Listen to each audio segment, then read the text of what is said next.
Hello दोस्तों, स्वागत है एक और कहानी में। वो पहली मोहब्बत भाग 3 में जो मैं आपको कहानी बताने जा रहा हूँ। अगर वह कहानी आपको पसंद आए तो हमारे चैनल को सब्सक्राइब ज़रूर करें। अन्या के जाने के बाद सुमित ने अपनी पूरी दुनिया आर्या के इर्द गिर्द बसा ली थी। उसकी हर सुबह आर्या के चेहरे की मुस्कान से शुरू होती और हर रात उसकी मासूम कहानियों से ख़त्म। अन्या की कमी हर पल महसूस होती थी, लेकिन सुमित ने खुद को उसकी यादों में खोने के बजाय उन यादों को अपनी ताकत बना लिया था। सुमित ने अन्या के नाम पर शुरू किए गए फाउंडेशन में अपना दिल लगा दिया। अन्या का सपना था कि हर ज़रूरतमंदों को सहारा मिले और सुमित ने यह जिम्मेदारी पूरी लगन से निभाई। फाउंडेशन न केवल समाज में बदलाव ला रहा था, बल्कि सुमित के दिल को सुकून भी दे रहा था। हर बार किसी की मदद करते हुए उसे लगता कि अन्या उसकी हर कोशिश पर गर्व कर रही है। आर्या का सवाल। एक दिन जब आर्या 10 साल की हो गई, उसने सुमित से एक ऐसा सवाल पूछा जिसने उसे अंदर तक झकझोर दिया। आर्या ने कहा, पापा, मम्मा अब आसमान में तारा बन गई हैं ना, लेकिन क्या आपको उनकी याद आती है? सुमित ने उसे अपनी गोद में बैठाया और कहा, हाँ बेटा, मम्मा की याद हर दिन आती है, लेकिन यादें हमें दुखी करने के लिए नहीं, हमें खुश रहने के लिए होती हैं। तुम्हारी मम्मा ने हमें बहुत प्यार दिया और हम उनकी यादों को हमेशा संजो कर रखेंगे। आर्या ने मुस्कुराते हुए कहा, तो मम्मा तारा बनकर हमें देख रही होगी और हमें खुश देखकर वो भी खुश होगी। उसकी मासूमियत ने सुमित को एक बार फिर यह एहसास दिलाया कि जिंदगी आगे बढ़ने के लिए ही है। फाउंडेशन का विस्तार। सुमित ने अन्या की याद में फाउंडेशन को और बड़ा करने का फैसला किया। उसने बच्चों की शिक्षा, महिलाओं के सशक्तिकरण और गरीब परिवारों के लिए मदद का एक व्यापक अभियान चलाया। धीरे धीरे फाउंडेशन एक राष्ट्रीय स्तर पर जाने लगा। हर नई सफलता सुमित को अन्या के करीब ले जाती। सुमित ने फाउंडेशन के कार्यालय में एक दीवार पर अन्या की तस्वीर लगवाई थी, जिसके नीचे लिखा था, प्यार सिर्फ साथ जीने में नहीं, बल्कि एक दूसरे के सपनों को जिंदा रखने में है। लोग उस दीवार को देखते और सुमित और अन्या की कहानी सुनते हुए प्रेरणा लेते। आर्या अब बड़ी हो रही थी और उसकी माँ की तरह ही दृष्ट और संवेदनशील थी। उसने एक दिन सुमित से कहा, पापा, मैं भी फाउंडेशन का हिस्सा बनना चाहती हूँ। मैं चाहती हूँ कि मैं मम्मा के सपने को अपने तरीके से आगे बढ़ाऊँ। सुमित ने गर्व से उसकी ओर देखा और कहा, तुम्हारे मम्मा का सपना तुम्हारी आंखों में बस रहा है। आर्या, तुम जो चाहोगी मैं तुम्हारे साथ रहूँगा। आर्या ने फाउंडेशन के तहत एक नई पहल शुरू की, जिसमें ज़रूरतमंदों बच्चों के लिए मुफ्त शिक्षा और प्रशिक्षण का प्रबंध किया गया। वह अपनी माँ की तरह ही दयालु और सशक्त थी। न्याय साथी नई शुरुआत।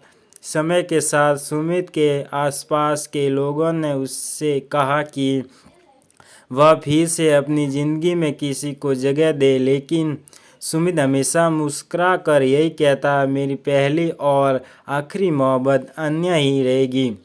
लेकिन किस्मत के पास एक और मोड़ छिपा था।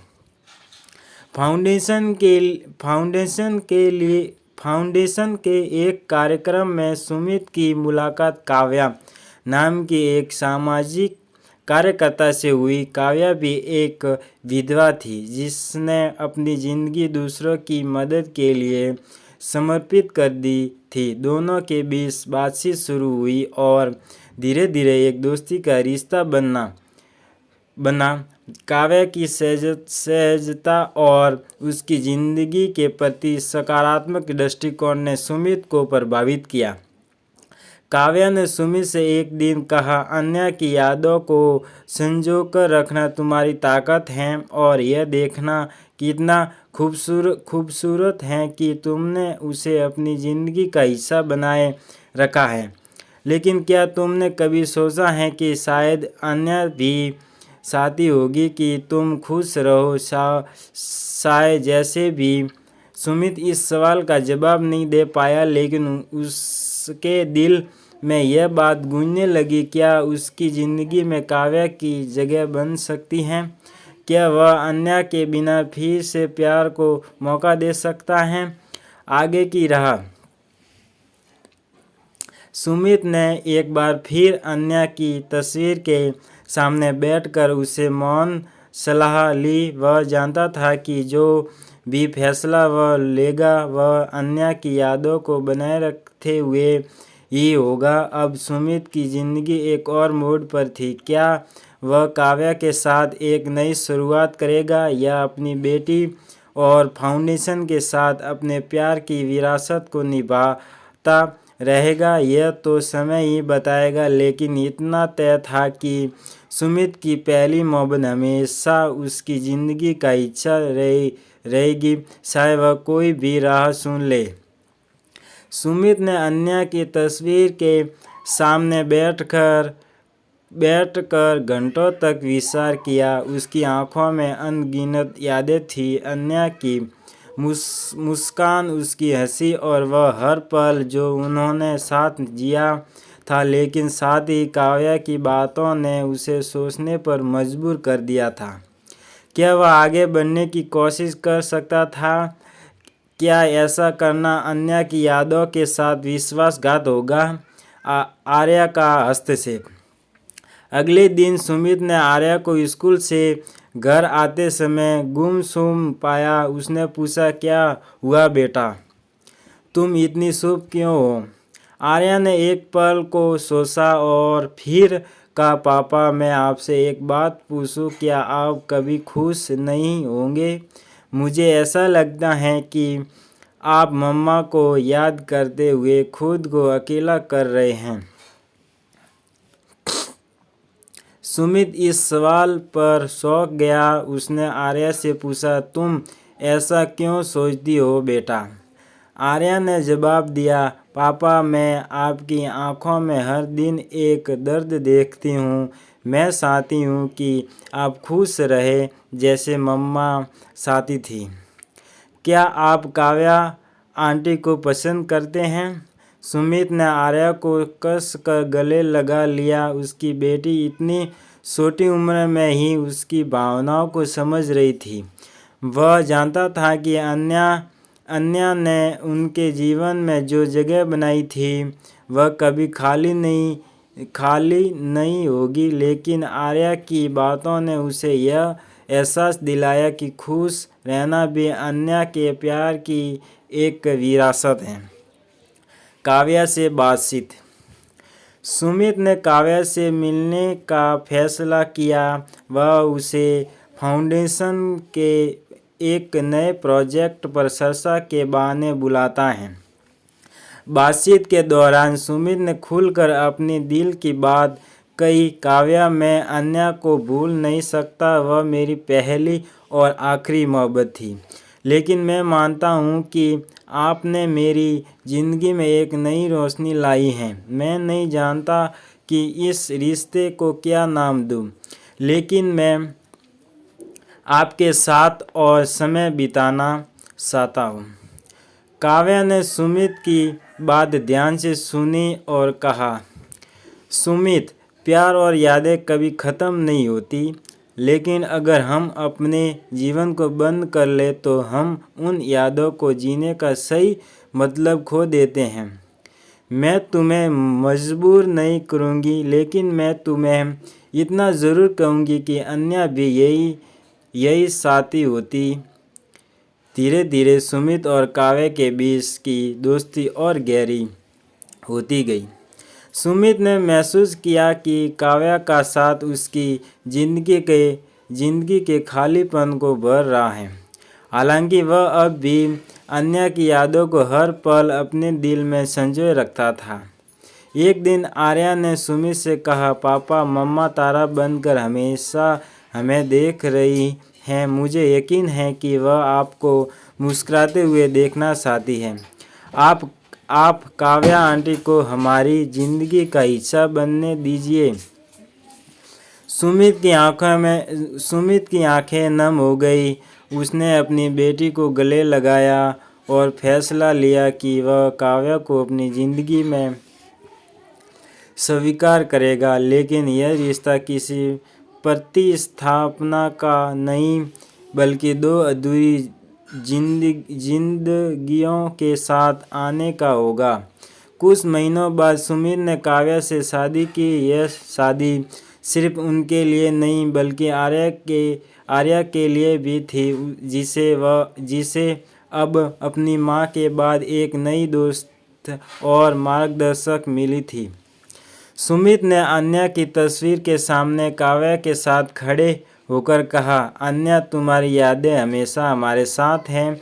तुमने मुझे सिखाया कि प्यार सिर्फ पाने में नहीं, बल्कि देने और निभाने में है। आज मैं तुम्हारे इस सबक को अपनी ज़िंदगी में उतार रहा हूँ।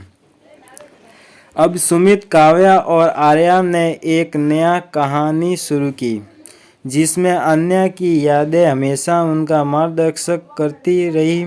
अन्या का प्यार कभी ख़त्म नहीं हुआ, बल्कि उसने सुमित को सिखाया कि प्यार में सबसे बड़ी ताकत आगे बढ़ने की होती है। यह कहानी सिखाती है कि प्यार सिर्फ उस इंसान के साथ नहीं होता जो हमारे साथ हो, यह उन यादों और सीखों के साथ भी रहता है जो हमें जीवन में जीने का सही मतलब सिखाती है।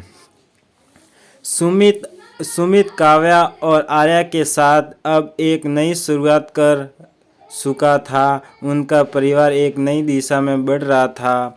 काव्या ने धीरे धीरे अन्या की कमी को भरने की कोशिश नहीं की, बल्कि उसकी यादों को सहेजकर सुमित और आर्या के जीवन में जगह बनाई। सुमित अब पूरी तरह से अपनी ज़िंदगी को जीने की कोशिश कर रहा था।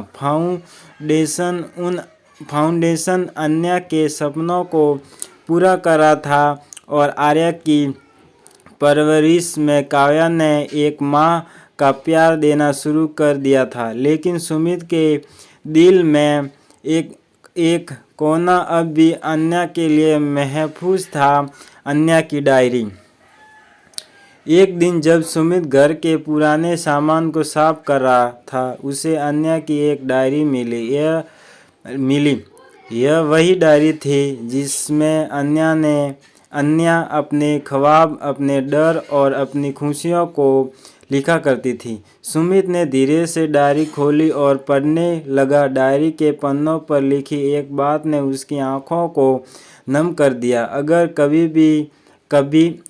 कभी मेरी ज़िंदगी में कोई कमी आए तो सुमित से कहना कि वह अपना जीवन पूरी तरह से जिए। मैं चाहती हूँ कि वह फिर से प्यार करे, फिर से हंसे और अपनी ज़िंदगी में वह खुशी वापस लाए जो उसने मुझे दी थी। सुमित के हाथ कांप रहे थे। अन्या की इन पंक्तियों ने उसे जैसे अपनी भावनाओं को समझने का और एक बार फिर से आगे बढ़ने का आशीर्वाद दिया हो। आर्या की नई जिम्मेदारी। आर्या अब 15 साल की हो चुकी थी। वह समझदार और आत्मनिर्भर बन चुकी थी। उसने फाउंडेशन में अपने पिता और काव्या का हाथ बटाना शुरू कर दिया। हर बार जब वह किसी ज़रूरतमंद बच्चे की मदद करती, उसे अपनी माँ अन्या की बातें याद आती। आर्या ने एक दिन सुमित से कहा, पापा मम्मा ने जो सपना देखा था उसे मैं और आप मिलकर पूरा करेंगे। मैं चाहती हूँ कि फाउंडेशन पूरे देश में एक मिसाल बने। सुमित ने गर्व से अपनी बेटी की ओर देखा और महसूस किया कि अन्या का प्यार, उसकी सीख और उसके सपने आर्या के जरिए हमेशा जिंदा रहेंगे। फाउंडेशन की नई ऊंचाई। काव्या ने भी फाउंडेशन को एक नई पहचान देने में सुमित और आर्या का साथ दिया। उन्होंने अनगिनत महिलाओं को आत्मनिर्भर बनने में मदद की और ज़रूरतमंदों बच्चों को शिक्षा का अधिकार दिलाने के लिए एक बड़ा अभियान चलाया। एक दिन फाउंडेशन के वार्षिक कार्यक्रम में सुमित ने अन्या की तस्वीर के सामने खड़े होकर कहा, यह सब तुम्हारे कारण संभव हुआ है अन्या, तुम्हारा प्यार, तुम्हारा सपना और तुम्हारी यादें ही हमारी ताकत हैं, मोहब्बत का अंत नहीं। रात के समय जब सब सो रहे थे, सुमित अक्सर अन्या की डायरी पढ़ता और उसे बातें करता। काव्या ने यह देखा लेकिन कभी कुछ नहीं कहा। वह जानती थी कि सुमित का प्यार कभी ख़त्म नहीं हो सकता। एक बार काव्या ने सुमित से कहा, अन्या की जगह मैं कभी नहीं ले सकती और मैं कभी कोशिश भी नहीं करूँगी, लेकिन मुझे खुशी है कि मैं तुम्हारी ज़िंदगी का एक हिस्सा बन पाई। सुमित ने उसकी ओर देखा और कहा, तुमने मेरी और आर्या की ज़िंदगी को एक नई शुरुआत दी है। काव्या, तुम्हारा यह एहसास मैं कभी नहीं भूल सकता, लेकिन मेरे दिल का एक कोना हमेशा अन्य के लिए रहेगा और मुझे पता है कि तुम इसे समझती हो। काव्या ने मुस्कुराते हुए कहा, प्यार तो वही है जो हर किसी के लिए जगह बना सके। अंतहीन मोहब्बत की कहानी। सुमित की कहानी अब एक नई परिभाषा ले चुकी थी। यह कहानी केवल पहली मोहब्बत की नहीं थी, बल्कि यह सच से प्यार की ताकत, उसकी गहराई और उसकी विरासत की कहानी थी। सुमित ने सीखा था कि मोहब्बत एक यात्रा है। यह हमें खुद को बेहतर इंसान बनाने, दूसरों को समझने और आगे बढ़ने का साहस देती है। और इस तरह अन्या की यादों, आर्या की मासूमियत और काव्या के साथ ने सुमित की ज़िंदगी को एक नई दिशा दी। यह एक ऐसी कहानी बन गई जो सिखाती है कि प्यार ख़त्म नहीं होता, यह बस अलग अलग रूपों में हमारे साथ रहता है। इसी के साथ इस कहानी का यह भाग यहाँ पर समाप्त होता है। अगर अगला भाग भी चाहिए तो हमें कमेंट करके बताएं, जिससे हमें पता चले कि इस कहानी का अगला भाग भी लाना चाहिए। तो कमेंट ज़रूर करना दोस्तों, और यह कहानी आपको पसंद आई हो तो हमारे चैनल को भी सब्सक्राइब करें, जिससे इस कहानी के भाग और नई नई कहानियाँ आपको सबसे पहले मिलती रहे। इसी के साथ जय हिंद, जय भारत। फिर मिलेंगे अगले वीडियो में। धन्यवाद।